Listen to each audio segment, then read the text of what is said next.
Alright, so episode 3 of Beware the Batman, titled Test. In this episode, there are two main stories that are, well, one really has an effect on future episodes, but the other is, of course, the regular, Batman fights this villain.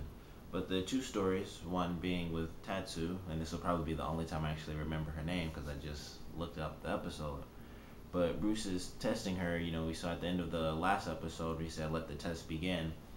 This episode she's going through like his crazy training room, and she's doing all these you know little tests that he set up for her to see if she's worthy of being his sidekick in the future. I like that part of the episode because it was just cool to see her go around. I mean, it was obvious what was going to happen. Like, it wasn't surprising, like, oh, she failed. I didn't expect that at all, and of course it didn't happen.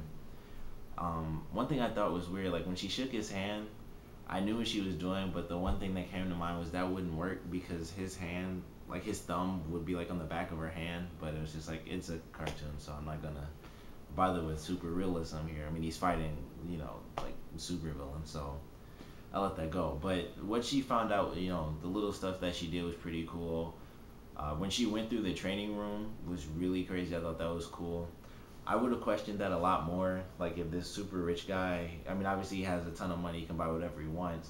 But I think I would have questioned that a lot more if he had, like, you know, trap floors and stuff and things that, like, shoot little discs at me and, like, try to crush me, all types of weird stuff.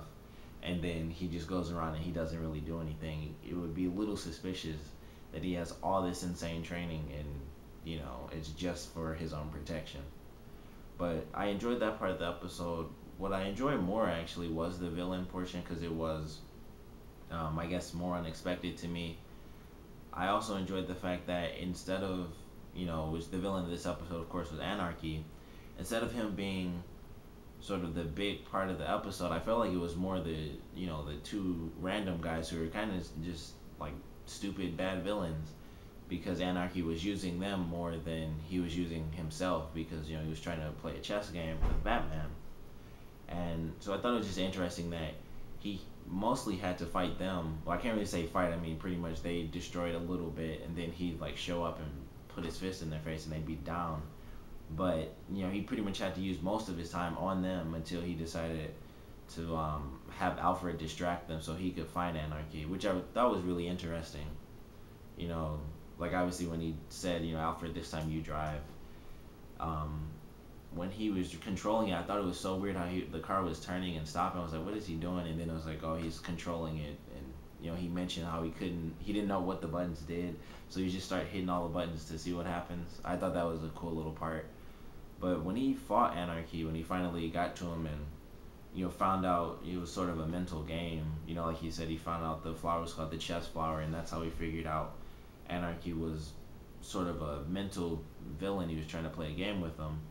When he actually got to him and they fought, I thought it was a cool scene because I thought their moves were pretty well matched. I guess I thought that Anarchy had some good combat skills. They sort of they had like a good match. I think, including all the weapons they used. Like he had the sort of smoke, like explosive things, which were kind of interesting. But I really enjoyed that, and then he kind of started to lose it once Batman started to win, and he was like, this wasn't really that hard. Like when he set off the bomb, it was like, that was just to get your attention. And then Batman was like, the real bombs are gonna go off when the gondolas cross each other. And he was like, I knew that because it was the obvious move, and it really made Anarchy mad. And I thought it was interesting. Like he was sort of really calm under pressure, or well, he was calm before there was pressure, I should say. And then once Batman really caught him, he started to snap a little. And the Dead Man trigger was a pretty cool little move, where he was like, not so predictable now. I thought that was nice, little addition. But in the end, he beat him, and it was fairly simple. He's Batman. He figured out, the little tricks and stuff that he had, and I liked how he beat him with the Dead Man switch when he jammed the frequency. I thought that was a really cool move. But when he whatever he did at the very end with the like explosion, like I know he explained it, but I must have like skipped right over it. But it was sort of a weird, once again, like a fake little moment where like the electricity went up and then sort of had the explosion for the signal, so the bombs didn't go off. I was like, that doesn't really make any sense, but it looked cool, so I was just like, whatever. And once again, it's a cartoon, so sometimes you just suspend, you know, disbelief because it just has to work for the story. And at least he did get electrocuted. I mean, they at least showed that a little bit because I'm like, I mean, if it had the whole thing and it blew up and it didn't even show him get affected, I'd be like, oh, I mean, come on, that's too unrealistic. But at least they had that little bit of realism where he was getting slightly electrocuted. I mean, he would have really been fried even if he wore the suit because it's not like it just stops electricity. But you know, it was still cool. Just a random thing that they had that I liked. When he knocked Anarchy over the thing, I kind of thought he was gonna die because at first I thought he was just gonna fall in the water. I'm like, as high as they are, he'd still die if he hit the water, and he just let him drop. But he fell on the platform, which was still really far down if you think about it. So he'd have to be like really injured, but apparently he wasn't. And I don't know, you know, Anarchy's backstory or anything like that. So I don't know if he has any sort of superpowers at all, which I don't think he does because I feel like they would have shown that in some way at least. But you know, he's a good. I thought he was a good side villain because you know in this series, which someone commented in the first episode review I did, the only main villain they're gonna have from you know Batman stories is Ra's al Ghul.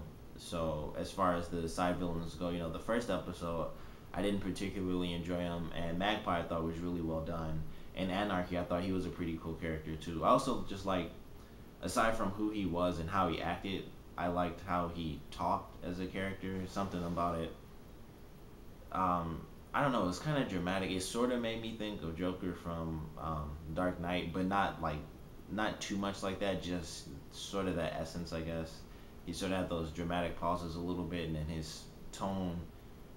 You know, it was like he was trying to be really calm, but he was obviously a villain, so he's calm, but he's talking about all this stuff like I'm gonna do this and do that, and it's obviously it's completely evil, but he's so calm. It kind of seems like it's okay to do it, and I like when characters are like that, where they're super evil, or even if they're not like insanely evil, they're evil, and they speak so calmly about what they do. It makes you seem well. It doesn't make it seem good, but it makes them seem more neutral than it does bad. And I always like when characters are well written that way. And I really enjoyed him, like I said, as a character. His fighting styles and everything I thought was very well rounded. And as for the two random guys who were just like stupid, I thought they were funny characters, honestly. Like each of them had dumb moments. Like I don't know. I don't think they even said their names. I'm sure they did. Oh, they did. The black guy was Daedalus, and the other guy was like Junkyard Dog, I think. And Daedalus, when got released from prison, like the bars were red, and he touched on. I was like, that's so stupid. Why would you touch red hot bars? Like obviously, they're like super hot, but he touched them anyway. I was like, that's just dumb. And then when they got out, it was funny. He landed on his feet, and like Junkyard Dog just like fell right on his butt, and I was like, that's just funny. Like neither of them are really good at all. Like they both suck at art, which is all they were trying to do, and they suck as criminals. And it was just funny through the whole episode. And then you know at the end when they were giving up, Daedalus was like, you know, we just wanted to express ourselves, and Ben was like, so am I, and he just knocked them both out again. And I thought it was just funny. You know, of course it ended where eventually they did get captured, but Anarchy escaped, and you know that's kind of what made me think about the whole superpower thing. Because, like I said, I thought he fell really far. Because I know if I fell that far onto like just a metal platform, I'm pretty sure I wouldn't be able to just get up and you know disappear, especially over the middle of water. Because I was also curious how he even got to the middle of the gondola, and he just like appeared behind Batman. So I don't know. If you thought of that when you watched it, maybe you could tell me, or if you have a random idea on what they might have left out there. But like they showed Batman go over and stuff like that, and then he just, you know, Anarchy just appeared like right behind him, and they're over the middle of the water, so he didn't exactly just like either that, you know, I don't know. Like I said, I don't know Anarchy, any powers he may or may not have, I don't know. So you can tell me. But overall, I thought it was a pretty well done episode. I'm excited for what they do with Tatsu in the next episode. I read the description a little bit where it's apparently going to be like her past gets revealed. So that should be a pretty cool episode because, um, we learned in the last episode that she's actually Alfred's goddaughter. So that should be pretty cool. And we'll probably, if her history is getting revealed, a little bit more of Alfred's is getting revealed as well. And also, like, when he said he went from like a Cold War warrior to like a Shugunk um, analysis guy or something like that. I thought that was pretty funny. And he just like, he kind of feels like he's just degraded now. He went from like this soldier to just a guy who analyzes dirt from shoes. But I thought that was pretty cool. And like I said, Tatsu, they also had the scene where she showed the cool little sword that she has. I thought that was pretty cool. So obviously we're gonna have something with that next episode as well. So I'm excited to see that. Excited to see, what else she discovers. Because I thought she'd instantly find out that he was Batman. Of course, that's how they made it seem when they showed her face and they cut to commercial, and all she found was the library, which doesn't make sense. Because I mean, there were like 8 buttons there. She could have hit any of those buttons, and I'm sure it would have taken her to the Batcave at some point. But to keep the story going without her instantly being put in, I'm sure they're gonna find a way to work around that. And obviously, she found out about the gondola stuff, so she just instantly left and went to look up the gondola. So that's how they wrote that. But I'm excited to see where they go with her and what they decide to do with her and Alfred as a team, and how they interact with Bruce as Batman. Later in the episodes, and how eventually they're gonna interact with other villains, because that would be cool to see their take on Batman's style, because obviously he doesn't kill people.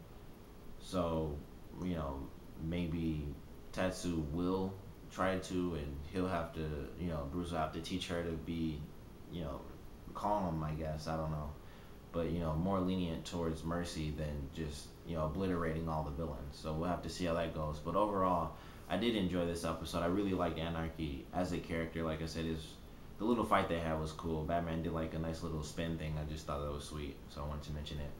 But overall, the episode was pretty nice. I still enjoy the second one the most. I don't know why. I just like Magpie more. Her character and sort of the little reveal at the end was still better to me.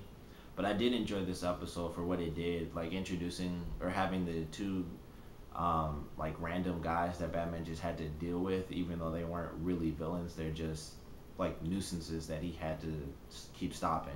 So I enjoyed that, and overall the episode was pretty well done. So let me know what you thought of it.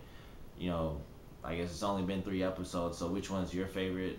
Do you like Anarchy? If you know him, he could be your favorite character. Like I said, I don't really know him because he's one of the side villains, and I'm not really into the comics because I just don't have money like that. But the little bit I saw of him today, I really did enjoy him as a character.